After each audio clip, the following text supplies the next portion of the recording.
Cristiano Ronaldodek bo'la olmadi bizni musulmonlar. U portugaliyalik xristian. Men uning uchun duo qilaman. Alloh uni iymonini bersin. Saxiy odam. Sendan va mendan ko'proq yordam qilyapti musulmonlarga. Sendan va mendan ko'proq turib beryapti falastinliklarning yonida. Qasam ichamanki, bir qancha musulmondan ko'proq Isroilga qarshi tik turyapti bu odam.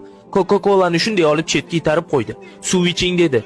U kecha Coca-Cola'ni birja bozoridagi hissasi 4 milliard dollar pasaydi. Coca-Cola nima sodir bo'ldi deb hayron qoldi.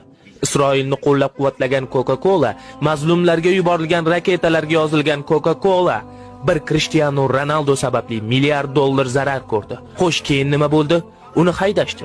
Hozir Saudiya Arabistoni ligasida o'ynayapti, ammo Allohning rejasi bor.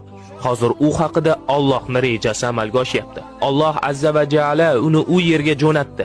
Sabablar o'rtaga chiqyapti. Birinchi assalomu alaykum deyishni boshladi. Hozir penalti tepishdan oldin bismillah deyapti. Sekin-sekin bo'lyapti inshaalloh. Alloh uni iymon bilan siylasin. U xristian, ammo musulmonlardan ko'proq tanqid qiladi Isroilni. U Falastin bilan birga